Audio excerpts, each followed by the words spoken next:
I tell you what, this movie gives me no respect. Hey, man. No respect. God. You know, this movie, it's worth it telling a story than my wife.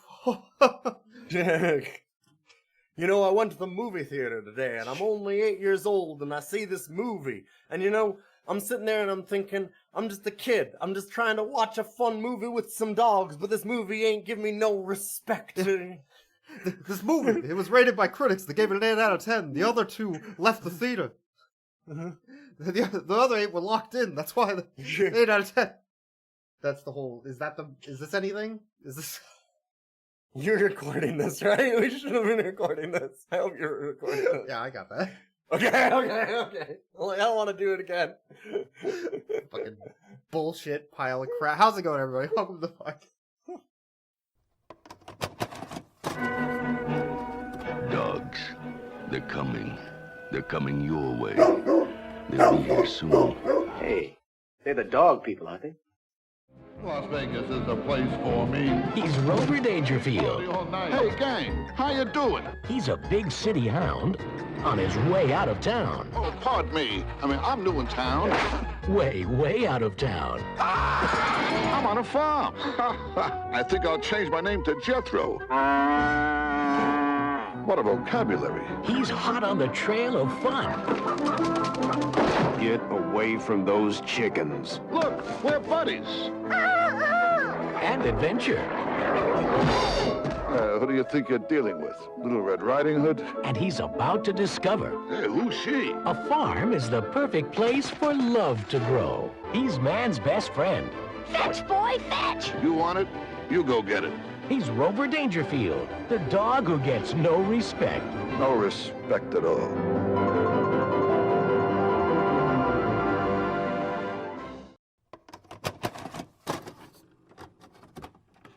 Welcome to the podcast, everybody. I'm Boix. That's Ilion. This is Rough Cuts. Hello. We watch movies with dogs in them, and we rate the dogs at the end. That's the whole gimmick. That's the thing. We've been doing it for 6 years now. And I just cut Boix off all the time. I ain't giving him no respect. No respect. This week we're watching Rover Dangerfield. That's the end. This is the end of the episode, right? The Roger Dangerfield, Rodney. Rodney Dangerfield? Rodney. Rodney? The Bob Marley. Hey, no one remembers that. That was 223 episodes. God damn it, this has been too long. Yeah, anyway, so the Rodney Dangerfield comedy laugh extravaganza from 1991. It's amazing. I have some Rodney Dangerfield jokes I'm going to read you. Oh, yeah. Okay, perfect. These are very funny. Get me in the mood for... Yeah. Well, I mean, for this kids movie, just set me in the mood for... So we sat down, we watch a kids movie, and then we immediately talk about it. So, like, let's... Yeah, these are very funny. My sex life is terrible. My wife put a mirror over the dog's bed. Actually, she did put a mirror over her bed. She says she likes to watch herself laugh.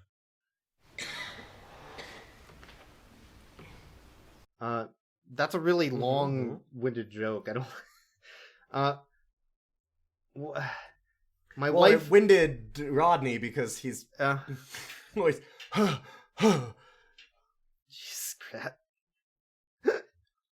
I know the best way to get girls. I hang out at prisons and wait for parolees. That's a joke. Okay. Oh, here's some good jokes. These are wholesome. My wife has to be the worst cook. Her specialty is indigestion. Sorry, let me try another one. My wife has to be the worst cook. I've got the only dog who begs for Alka-Seltzer. Sorry, that's not the right one. My wife has to be the worst cook. I don't believe meatloaf should glow in the dark.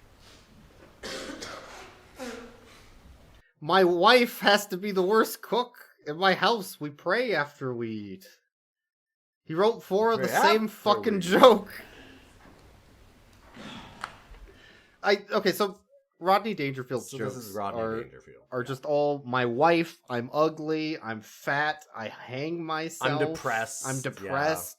It's I don't get any respect. People hate me. yeah. Very self-deprecating.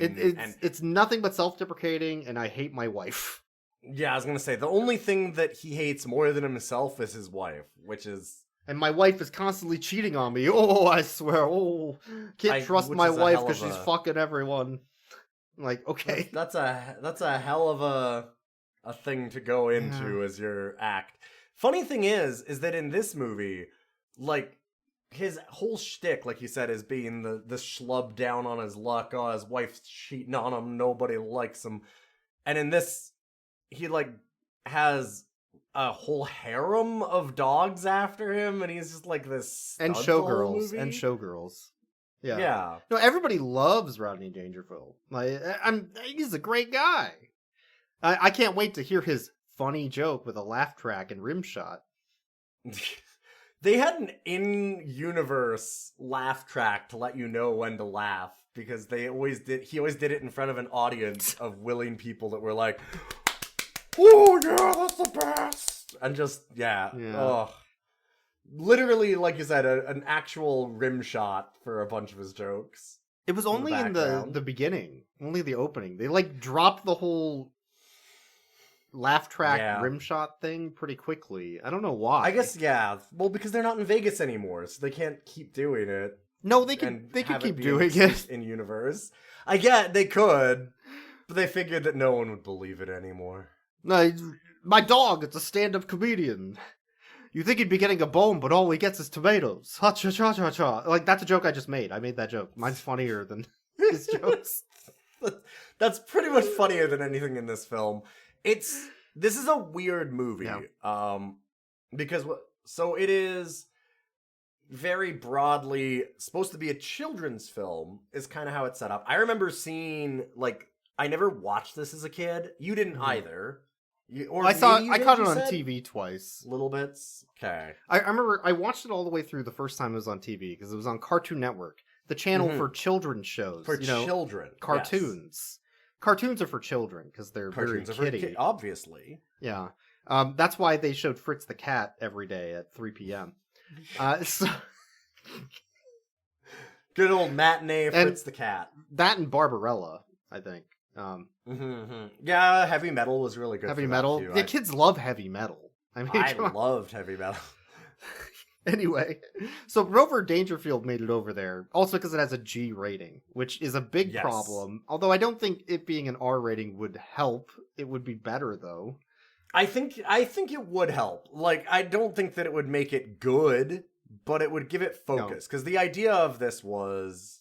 So what we're getting at is that the idea of this movie was Rodney had apparently been kicking this around for a few years beforehand, and it got marketed as a kid's film because, well, but it's animated. It's got to be for kids. His whole pitch was that he wanted it to be done by Ralph Bakshi.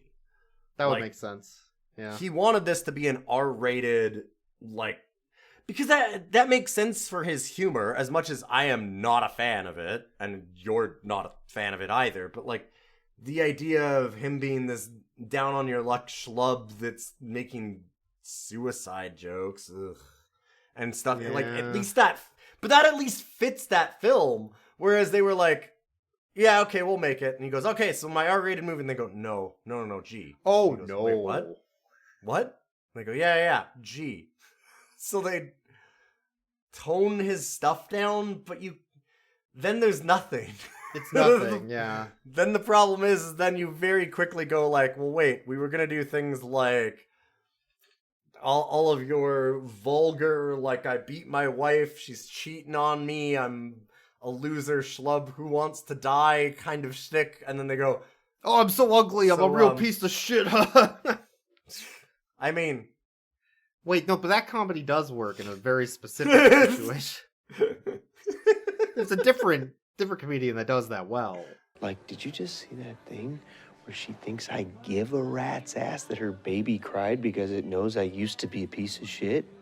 Did you used to be a piece of shit? Oh, yeah. But I think the other problem is, like, all the jokes are punching down. Like, every single joke either on yourself or yeah. somebody else. Like that's the whole point. It's just feel bad jokes. None of it aged well. No. It's like two kids on a playground saying, "Your mom's so fat." Like that's the whole joke. Yeah.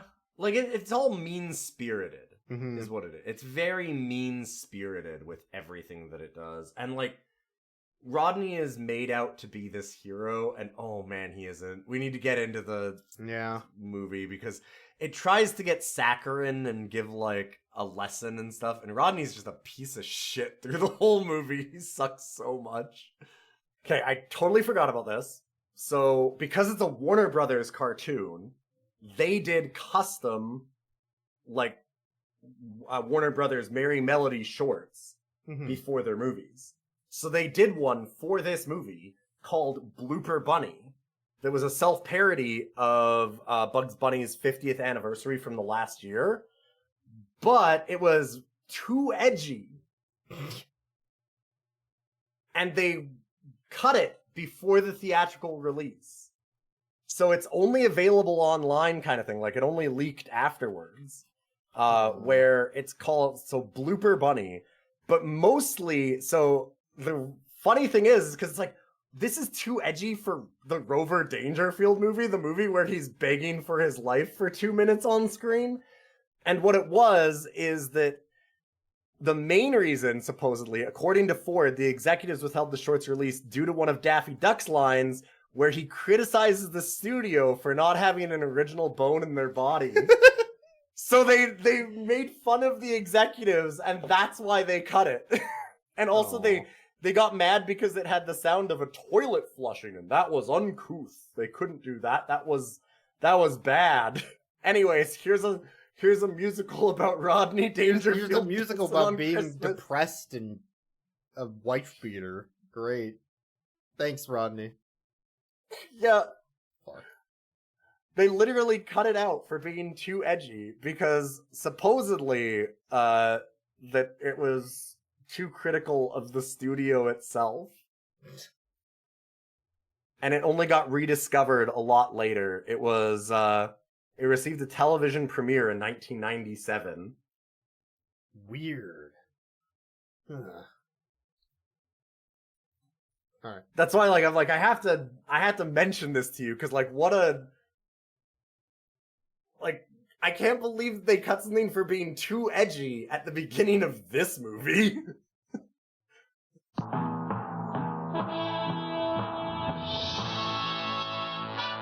We now return to Rover Dangerfield on Cartoon Network's Cartoon Theater. I also kind of want to talk a little bit about the animation.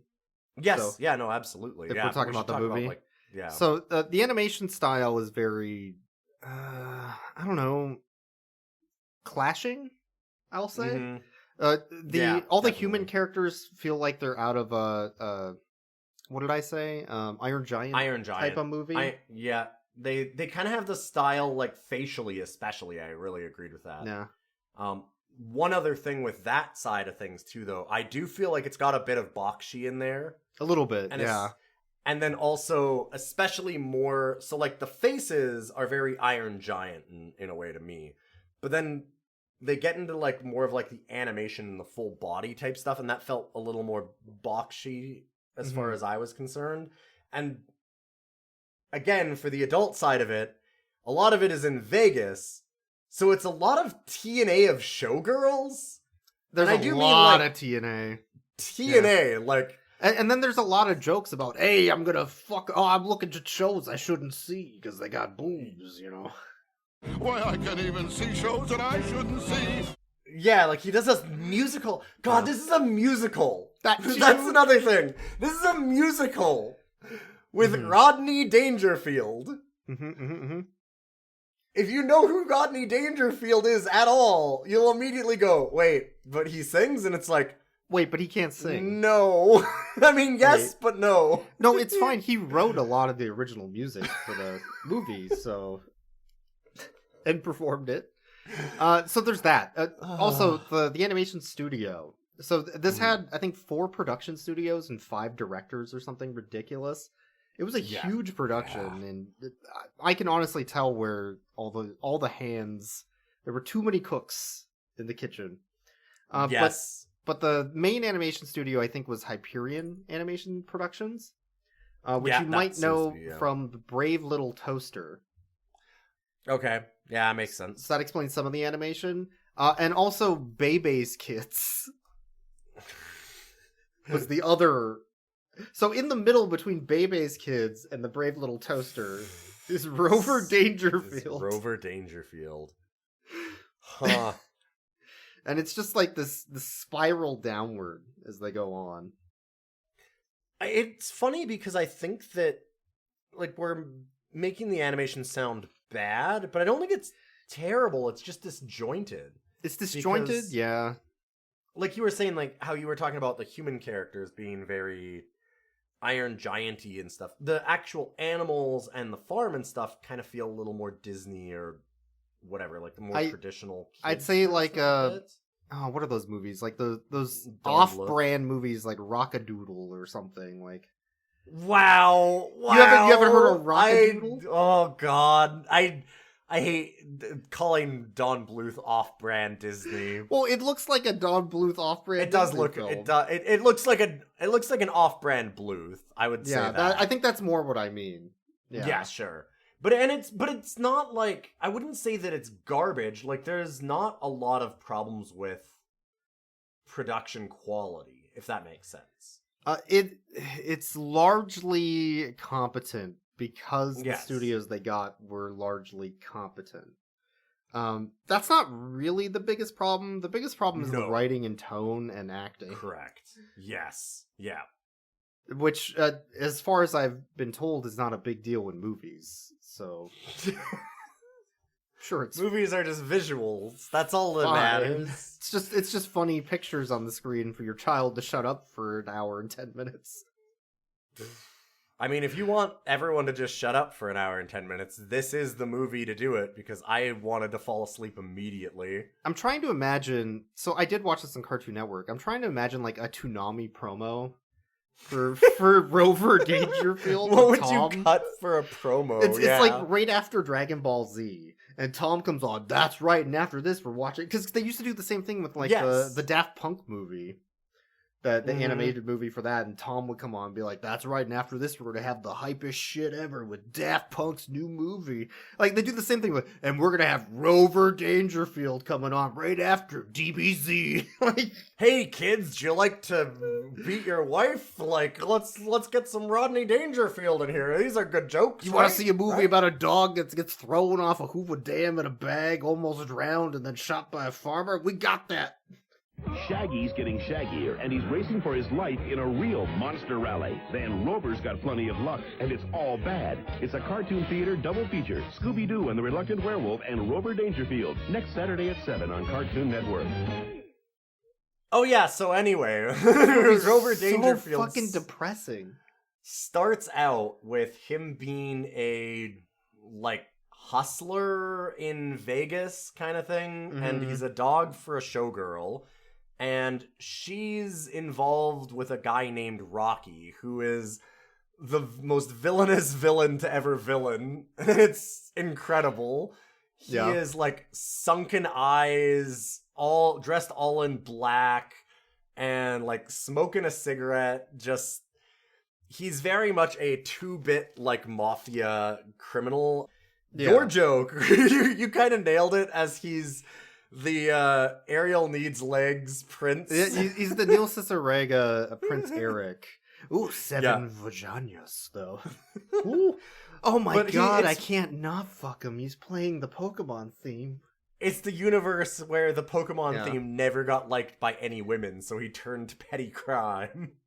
However, Flareon is the only fully evolved fire-type Pokemon that cannot learn Solar Beam. Yeah, I'm working on a medley of all 17 Pokemon theme songs. Oh, I can't not fuck him. Like, it's amazing. You know if social media existed, he would have been posting. Oh yeah. You know. Absolutely. But he's a real piece of shit. And it's obvious he's a piece of shit because he looks and acts and does everything like a piece of shit. Yeah, Which he means... immediately comes in and goes, I wish I could kill this dog. Like, that's almost like the first line. So his girlfriend, of course, loves him. Mm-hmm. And he's an abusive spouse who also, like, throws the dog and kicks the dog and does other shit, too. Like, it's really obvious he's a drunk shithead. Yeah. But he's also in with the mafia. Or trying to be. Because he's like a because small-time they say it's criminal. your last time, and then they say, that was your last chance, small time. I got the stuff, let's go! Wait, it's just a dog! A stupid dog! Come on, fellas, let's move! This was your last chance, small time. He's a chump, boss, forget him! There's no setup for this, is the thing. Like, you're not wrong to be like, he's in with the mafia, because they don't explain any of it. Us saying he's a abusive guy and then he's in the mafia is because there are just 2 scenes with him where he comes in, throws the dog, and treats the dog like shit, and then the very next scene is him in a warehouse with mafia guys giving them a briefcase and getting a briefcase of money. Like, they needed an extra 10 to 15 minutes of him being told he has cancer by a doctor and then developing some sort of a meth formula or something, right? Like, yeah, they needed some backstory for this character. The Rover Dangerfield Breaking Bad cut, finally.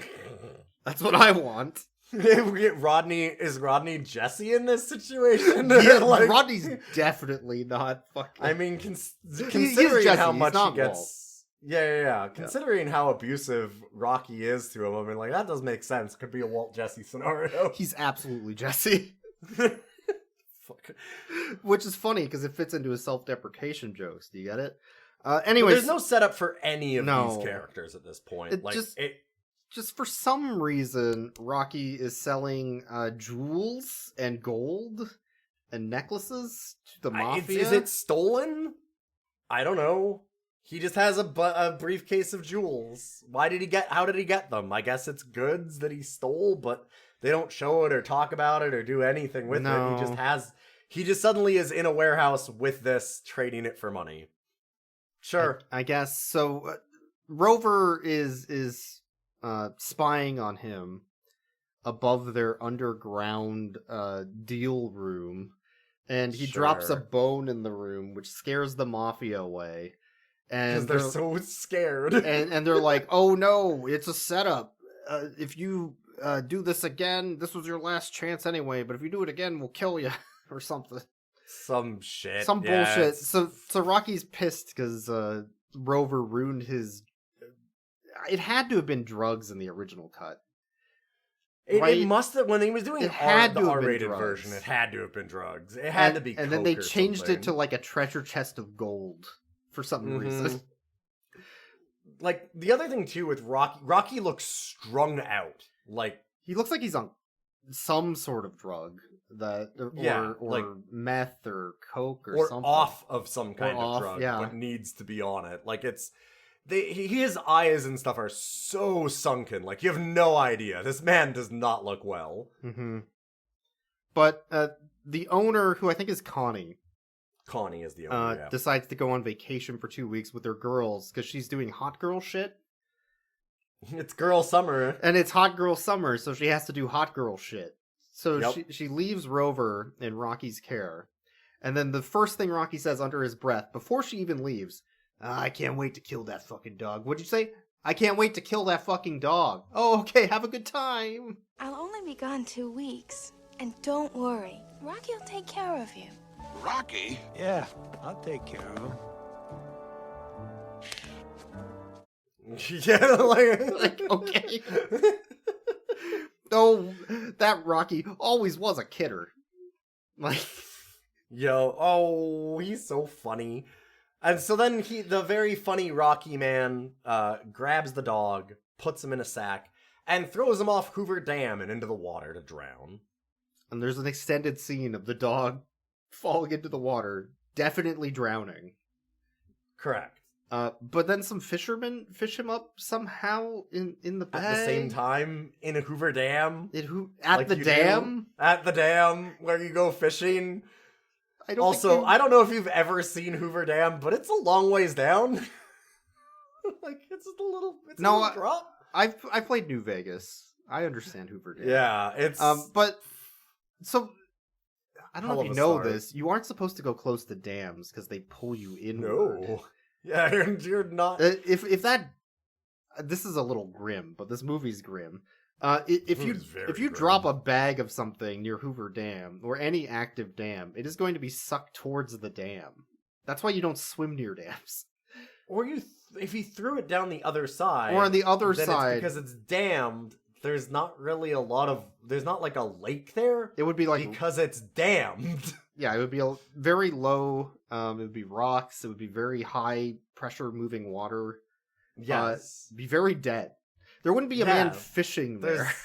No, it's all wild nonsense. So yeah, it makes no sense. But anyway, they fish up the dog. This is the start of our children's movie, though. Like, just to recap really quickly, we have our children's movie that starts with Rodney Dangerfield peeping on women in Vegas that he's not supposed to, and with his harem of girls that he's like running gambling scams with, and then Mafia comes in to kill the abusive boyfriend of her owner, and instead the abusive boyfriend throws him into a dam to murder him. Hello, children! Are you in yet? Like, it's okay because once they fished him up, they also show us that the boyfriend taped Rover's mouth shut and his arms and legs together so he couldn't swim even if he wanted to. Yeah, they very explicitly go into this. Like, that's the thing, is that this is one of those things where, like, I'm just trying to think of, like, the Emperor's New Groove. Like, they throw him off of, like, the big building as a llama kind of thing. It's, like, similar style, right? They're gonna, like, drown him. Yeah. But it's done in a very cartoony kind of humorous way, right? Like, where you've got Kronk, like, sneaking through the city, doing all this stuff. Like, and it's goofy. Yeah. This is done in, like, the people that cut open the bag and rescue him go like, oh my god, they taped his mouth shut. Who'd do this to a dog? It's a dog. Is he still alive? Careful, Tom. Might be dangerous. He's still breathing. He has no address. It just says his name is Rover. Who would do this to a dog? Like, it's done in a dark, serious tone that is not for children. No. It's not like goofy, fun children murder. It's like actual adult murder. It's not good. Right, but it's also a musical. It's like Repo, you know? Like, yeah, Repo for the kids. For the kids. It's for the kids. Anyway, so Rover wakes up in the back of the fisherman's truck or car or whatever as they stop at a gas station, and he just wanders off to a farm that's nearby. So they were in Vegas. They drove to Hoover Dam. They were fishing at the dam somehow. Yes. They then, as you do, rowed their boat back to shore and drove to a gas station. So they're of course in the country. At the farm. Yeah, in Iowa. In a corn farm full of grass in Iowa. Like, how far did they drive? We couldn't figure this out. This has the, like, feel of, like, when we watched, like, a lot of the animated films that are from, like, Italy and stuff like that about America, where they don't understand distances and where America's things are. Fucking huge. The country isn't just outside Las Vegas. Like, no, it's just you can go anywhere. You can New Orleans is right there, and like Iowa's right there, and it's right in the middle.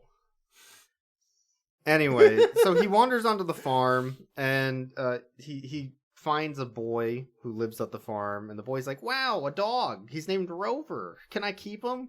And the dad farmer walks by like, I don't know. We should probably shoot that dog. We need to kill this dog. I don't know whose dog this is, but I really want to kill it. I'm good at killing. He goes from 0 to kill in no time flat. He's like, well, we've got too many dogs. We're just gonna have to put them to sleep. What? That's how it is on the farm. You don't grow attached to animals, and you just kill them all, including your childhood dog. Or this other dog that isn't yours, that you just found? That you could... That has a collar! You can take and a the name. fucking dog to a shelter, you absolute fucking weirdo. But Boyks, imagine how much faster he can send him to a shelter with the gun that he has. You just throw him off Hoover Dam. I don't...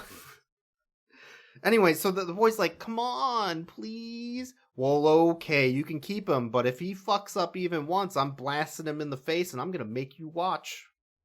Yay! Yay! I get to keep him!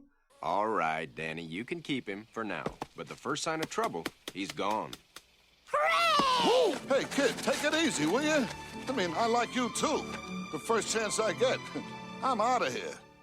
What the fuck? Alright, make sure he goes to work.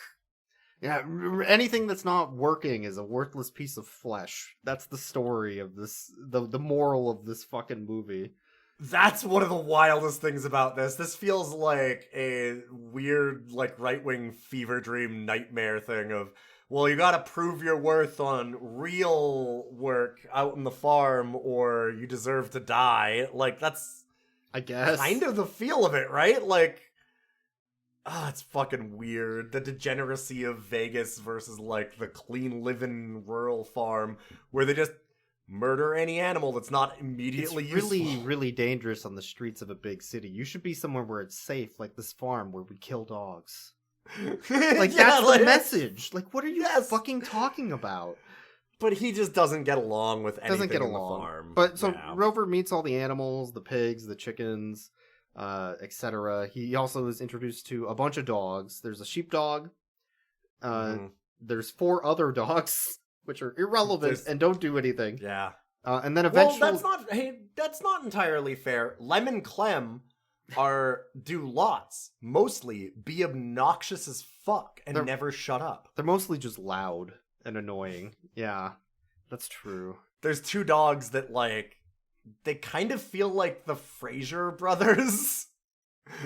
They're like these... It's a weird inversion. I almost like it if it had actually gone into that a little bit and leaned into it somehow, because they're coonhounds, and they're very, like, you know, jowly farm dog kind of things, but they go, tut, Clem, well, you know, and so they kind of have this vibe like that. But then they don't do anything with it other than just have them talk like that. It would have been kind of funny to, like, have them be totally outside of his expectation as to, like, redneck farm dogs. Yeah. But they never do anything with it. Like, they're, like, prissy, you know, rich style of dogs, but they're out of farm. Yeah. They talk like that, but then they don't do anything with it other than they just argue back and forth constantly of, oh, he doesn't truly love her, Clem. No, he really does, Lem. Oh, no. And no, I'm Clem, you're Lem. No, I'm Clem, you're Lem. Oh, poppycock. Like, oh, that's not true. I'm sure that I am Clem. I was since the day our mother birthed us. Let's just... that's the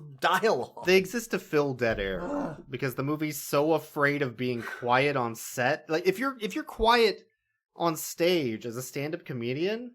That's the scariest thing possible. I don't know if you realize this. If you're just standing there quiet while a whole crowd is looking at you, you're like, oh, fuck. Oh, fuck. Yeah, that's probably... That's the fear the movie has, is that the audience watching it would be like, oh, no, it's quiet. That makes perfect sense. Especially when it's written by Rodney. Because it's written by Rodney, so... Yeah. Anyway, so Rodney, Rover... Sorry, they look the same.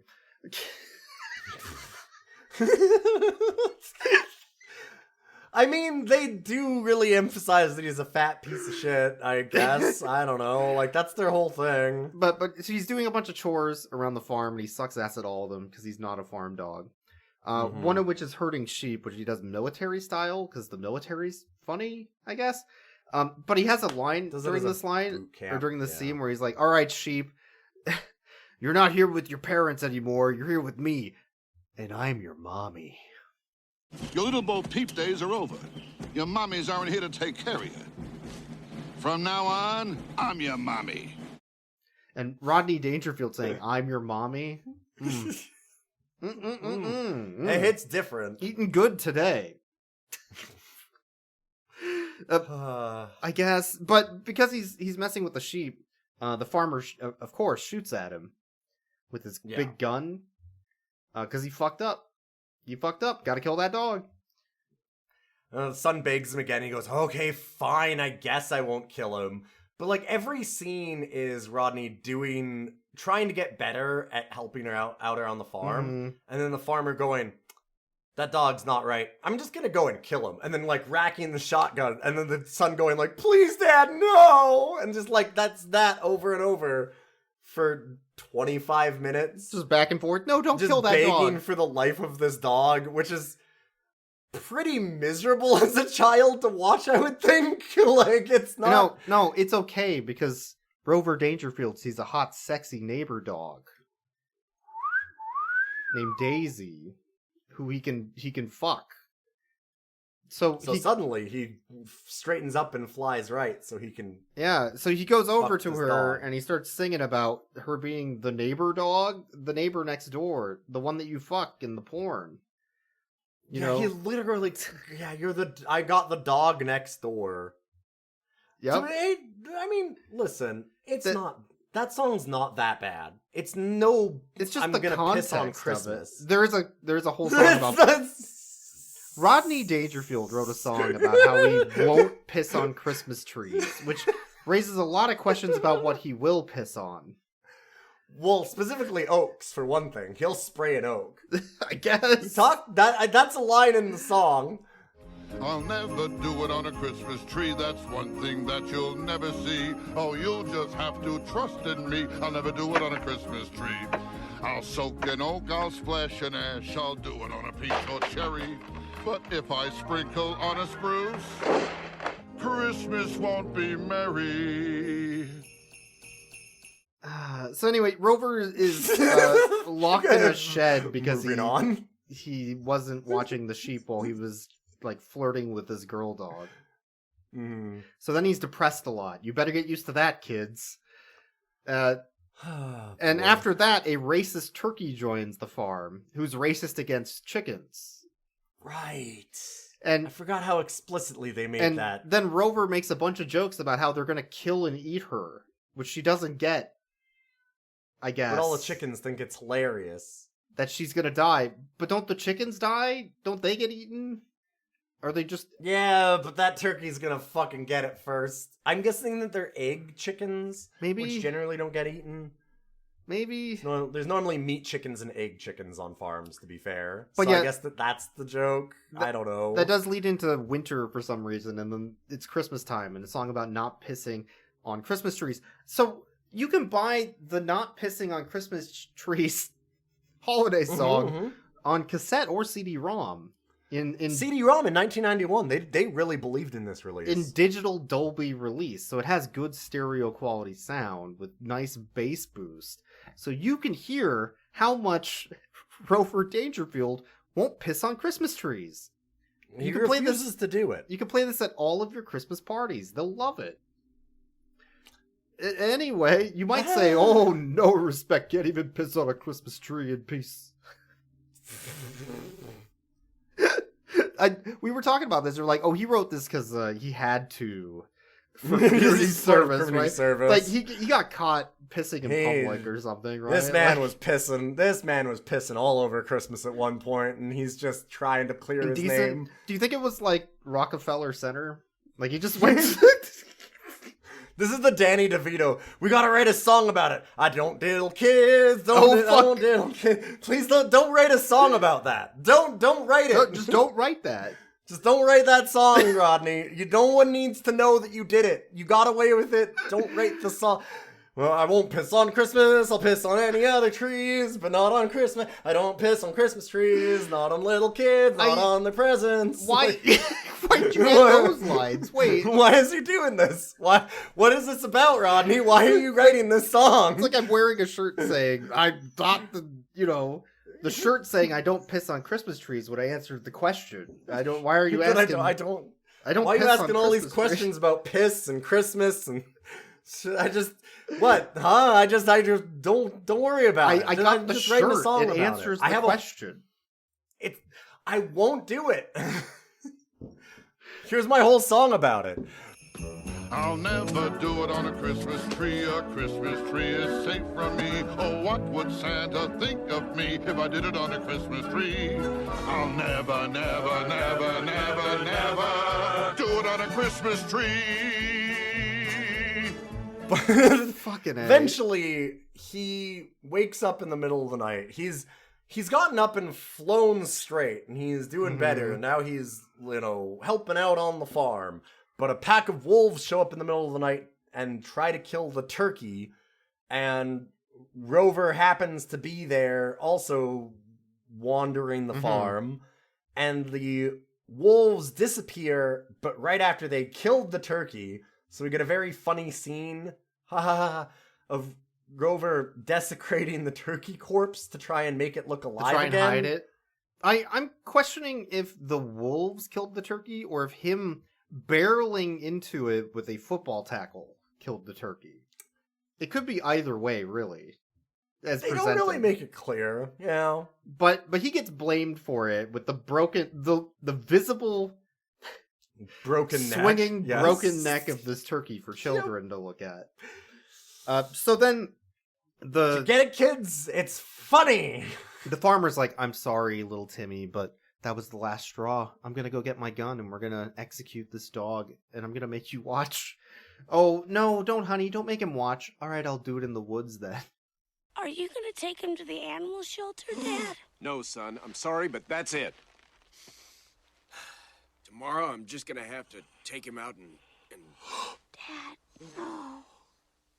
Well, all right. Fine, I won't make him watch. But in exchange, I have to drag him into the woods by a noose. And he has to watch. He has to watch me drag Rover Dangerfield into the woods with a noose around his neck as he begs for his life.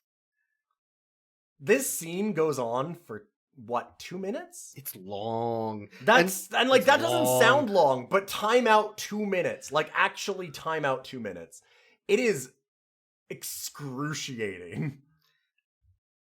Because, it's like you said, he is begging for his life, like tears streaming down his eyes. It's not like there's no I want to jokes. live. I want to live.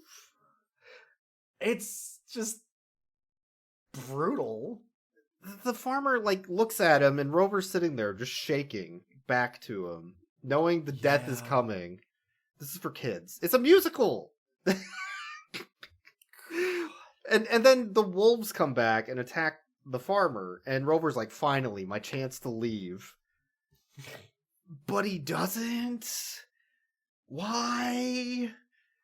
Wouldn't you escape from this situation? You'd think. Well, especially the farmer. I want to... At least the something farmer. that really bothered... Yeah, something that really bothered me is they show Rover actually doing all the chores and getting good at all of it. Mm-hmm. But when the turkey thing happens, the farmer goes, well, see, that dog's always been such a piece of shit. God, I hate that dog. I'm so glad to finally kill it. He goes on like that, and you're like, wait, but the dog... They show that the dog got along and started doing stuff. And he still is just so excited to murder this dog. And he's always wanted to do it. And so you're like, what redemption is there for this farmer that Rover is going to help him? He should just leave. But instead he fights off the wolves in a Looney Tunes fashion while making wolf puns and Little Red Riding Hood puns. And being like a badass, quote unquote, which... Well, there's been no arc to show that he can do any of this. He just does at this moment because, hero? It would make sense if they showed him getting better at, herding the sheep and stuff. Mm-hmm. And then when the wolves come, he herds the sheep into the wolves somehow, or, uses the skills that he's acquired. They needed to show him, setting up a trap for beavers and then skinning each of them one by one to take in to trade in for new tools. So then he would go around on his map. Yeah, and then he could figure out to do a trap, but then the trap doesn't quite work, and it like stretches out the neck of one of the beavers. And you're like, oh, fuck, yeah. And so then you like adjust the trap slightly, and you get better and better at it throughout the movie. Fuck, we just made hundreds of beavers again. Oh, fuck, we made a good movie. He's making better movies. Fuck. So anyway, Rover saves the farmer. There's no arc into this at all. For some reason, he saves the farmer. Totally unearned. And the farmer's like, wow, Rover is a good dog. Maybe I won't shoot him. but he fucks up again. Yeah, it just... Like, there's no morals here. It's just, like, the farmer just decides to shoot Rover randomly whenever he feels like it. He's a good guy, I guess. And he feels like it a lot. He feels like it an awful lot. But it cuts from that back to Vegas with a dog doing some upskirt at a girl walking by on the street. Yeah, Rodney's, like, sidekick? Little chihuahua pal sidekick. But he doesn't shown do up anything. For, what, a minute of this movie before now? Yeah. Like, I honestly don't think he's had 60 seconds of screen time before this. But that dog sees Rover on a newspaper in Las Vegas, very far from an Iowa farm, about the farmer being saved. This is a front page article, which means there was fucking nothing happening that day in Las Vegas. There was jack shit going on in Vegas. Man, Vegas had the slowest day. So he steals the paper and takes it back over to Connie, who's at a TNA club. For adults. I mean, that's her job, yeah. But it's like very explicit. There's nothing wrong. And there's like, nothing wrong, there's nothing but it's wrong with that. But it's in just a children's animated film. Yes. And with how explicit it is about that, it's weird. And then she's like, "Oh, that's Rover. He's on a farm. I can go get him." So anyway, is he on a farm? So Rover does a big number about Daisy and how he loves Daisy so much he can't wait to stay with her for the rest of his life. She's not just a fling, and they're gonna fucking bone. I can't believe I got the dog next door. The dog of my just dreams. like in the pornos. Yep. Like That's the song. At the end, she's like, "Wow, okay, I love you so much. I can't wait for us to spend our whole life together on this farm, doing nothing, going nowhere, and being Having country children. bumpkins and having children and settling down and not gambling. And I don't drink at all." Like, and he immediately goes like, "Oh, Jesus Christ, what did I get myself into? Adjust my necktie. Oh, God. I just wanted to fuck her. Oh. It's so exciting. Well, think about it, Rover. We'll be so healthy.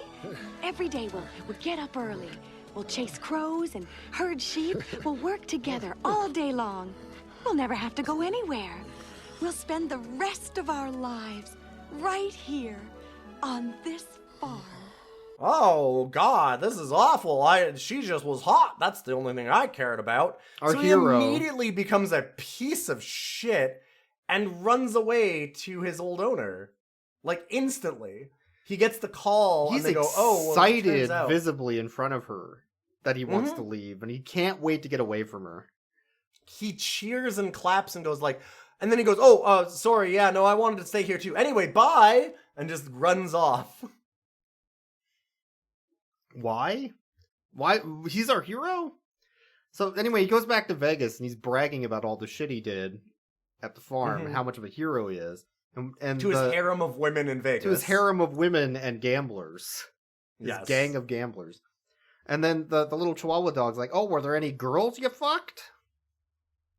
"Oh, there was one. There was one, and my heart still with her." Oh. Anyway, so then Rocky walks in and he's like, "Oh, there's Rover. I thought I killed you. I mean, I'll kill you tomorrow.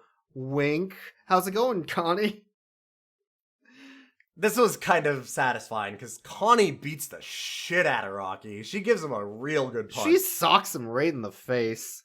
They have a good one there. And then all the dogs chase him out of the casino, I guess, or the show. And he escapes into a limo that's just sitting there like, "Hey, come on, pal, get in here." And as the door closes, like, "Hey, thanks, guys. Wait, what are you fucking gangsters doing here?" "It was a setup." Thanks, guys. What are you doing here? This is a setup. Wanna see Hoover Dam? Goodbye. So what was the setup? Was it Rover chasing him into the limo? I don't... Well, see, they set it up that they gave Connie a free 2-week vacation so that they knew that she'd leave. He'd take care of the dog, try and kill the dog, send it to a farm. The dog would then go through an arc to get better at the farm, but have a dog that he wants to fuck, so then he has to leave back to Vegas because he doesn't want to actually be a responsible father. And then that would mean that they would chase Rocky out of the building and then into their limo, with Jed waiting there like 6 months later, specifically to catch him and throw him off Hoover Dam because they knew that he threw Rocky off the Hoover, or not Rocky, he threw Rover. Rodney, Rover, yeah. off through Hoover Dam because they say, "Hey, you ever seen Hoover Dam?" Wouldn't it be easier to just hit him with a bat? You don't think like the Mafia does. They plan ahead, man. It was a setup. Like, what the fuck are you talking about? Goddamn thing. It's so they imply that they murder Rocky with cement shoes at the Hoover Dam. And it's hilarious how dead he is now. that druggy spousal abuser fucking mafia guy got murdered in cold blood. That's great. I love it. Thanks for the kids. So anyway, one thing I forgot to mention. I think before the turkey scene or somewhere around here, there's like a 5-minute stretch of just Rover being depressed. Just back every time he leaves the scene, you're like, oh god, thank you. The fucking depression scene's over. It keeps going. There's a lot of him being depressed. So like he's just extremely. Hey kids, you want to see a depressed dog? I got a movie for you. So he's back home, and now he's depressed that he can't see Daisy anymore. And he's just moping around. He doesn't like any situation that he's in. He gets pampered in the city with a loving... Like, because here's the thing. Mm-hmm. It's not like, oh, well, he was in a bad situation with Connie. It was just Rocky that was bad. Yeah. She obviously loves this dog and is really nice to him and stuff. And so then he just refuses to eat for her. And it's like, well, why does she have to give up the dog? Yeah. Right? Like, it just... I don't know. So then it feels like a lose-lose. She's like, okay, well, I'll take you back to the farm, Rover. Let's go see what's going on.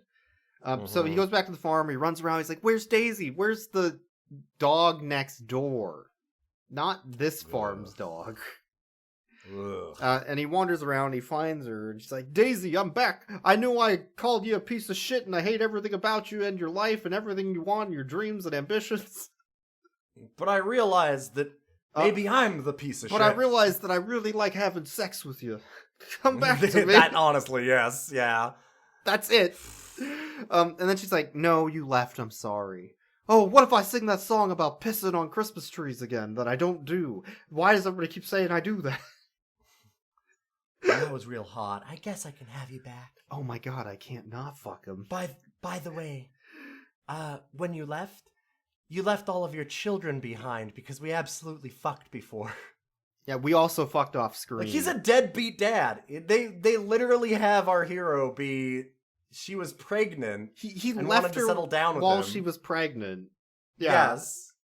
I guess. Our hero. For the kiddos.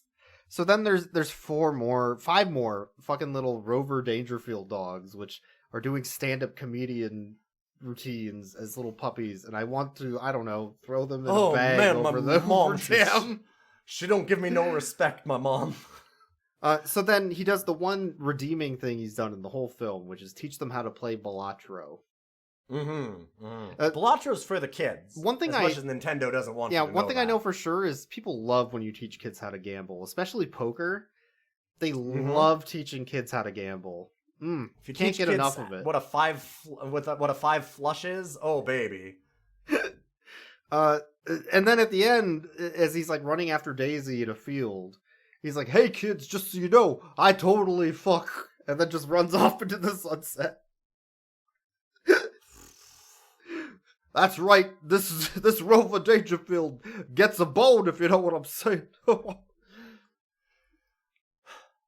Anyway, this movie is, I will say of this movie, the tone of it is kind of infectious, in that now I'm also depressed. Well, good sip of water there, by the way. If you had watched it after Dragon Ball Z on Toonami, I mean, with commercial breaks of like, "Don't wake Daddy." We'll get right back to your wacky Rover Dangerfield right after this commercial break, kiddos. And then it cuts back to just Rover. You want to see Tommy Pickles? And then you can see Rover Dangerfield. It cuts back to Rover just depressed, talking about hanging himself and something. Like, okay, thanks. Great. Just what I wanted. Getting dragged into a field by a noose with a dude loading a gun slowly. As he cries and begs for his life. the fuck were they thinking? Anyway, I mean, well, what Rodney was thinking is, I'm gonna make this movie for adults, and what everyone else is thinking is, we're not gonna let him make this movie for adults. He shouldn't do that. No, it's a cartoon for children. Cartoons are for kids. The right answer was to just be... See, so here's the problem. They went one step on the road they needed to go, but they didn't go all the way, because they went... It's like, Rodney went, I'm going to make a movie, and I'm going to make a movie for adults. And they went, well, you're going to make a movie, and you're going to make it for kids. What they should have done is, you're not going to make a movie. You're not going to make a movie was the correct... You're not going to make a movie was the correct way to go about solution, that. They just didn't go far enough. Yeah. Anyway, that's Rover Dangerfield. Rover Dangerfield. There were a lot of dogs, I guess. Rover, I think... a lot of dogs. Rover falls into the Chevy Chase level for me. And we had an argument mid-movie over... So for being sent to a deserted island... Well, right? You're gonna call me out like this. Yeah, but we're we're sent to a deserted island, and you can only bring one person with you, and it has to be either Rodney Dangerfield or Chevy Chase. Who are you picking? You have to stay there for a week with them. I had to do a little research, but I came up with the only logical solution, which is that you bring Chevy Chase, because Chevy Chase is 6'4", and Rodney's 5'10", and you're gonna want some more meat when you kill and eat him. I think I'd have to go Rodney because I cannot stand being anywhere near fucking Chevy Chase. Well, I'm not saying that you'd be near him for long. Listen, I didn't give a timeline on how quickly you had to go into the cannibalism route. I'm saying you're 5 minutes out of Vegas and you're already eyeing up rocks to hit him over the head with. I would rate Rover Dangerfield as a can't get no respect in a cannibalistic deserted island scenario out of 10. Yeah, I don't even give him respect there. That's true. I don't respect him. It's just all fat. You need lean muscle to keep yourself going. You need some protein. There's Daisy, the dog next door. Daisy can do better. That's my rating out of 10. What the fuck are you doing? You could do better. There's more. Yeah. There's more to the world than fucking Rover Dangerfield. Just leave your farm and find someone else. This is one of those rare ratings where I've always wanted to give this rating for some of the movies that we've seen, and it's all like the slashers and stuff where I'm like, oh, honey, not for this movie. Not for this one. And now I get to do that for a kid's movie. Not for this movie. She's a not for this movie dog. And then all the other sidekick dogs, background dogs, the ones that don't matter, that are just there to fill time. I would give those dogs a lot of talking, but not actually saying anything important out of 10. I was gonna say, I'd give these dogs a please give me a moment of silence, please, out of 10. Just one. I would give them a, look, if they mess up one time, I'm sorry. I got Anyway. I hated this fucking thing. It's mostly boring, too, is the big problem. And then it's just depressing when it's not boring. When it's not boring, it is mean-spirited and depressing, and it just feels unwarranted with how dark and awful it is. A Don Bluth-ass movie, but with, none of the charm. Yeah. I gotta tell you. Anyway. I gotta tell you, we got a Patreon that you can help us support us with so that Boyks can do all of the wonderful hard work he does in the background, finding and getting these movies together, finding Chinese knockoff DVD players so that you can actually see them. I guess. These made-for-TV movies are generally really hard to get working, so Boyks does a lot of background work. I occasionally do some things. And you can always check out the things that I do by checking out our social media. Go into Rough Cuts Cast, where we are on Blue Sky. You can email us, roughcutscast@gmail.com. Yeah. I gotta tell you, though, this Rover Dangerfield, it's a lot like my wife's cooking. Even my VCR won't eat it.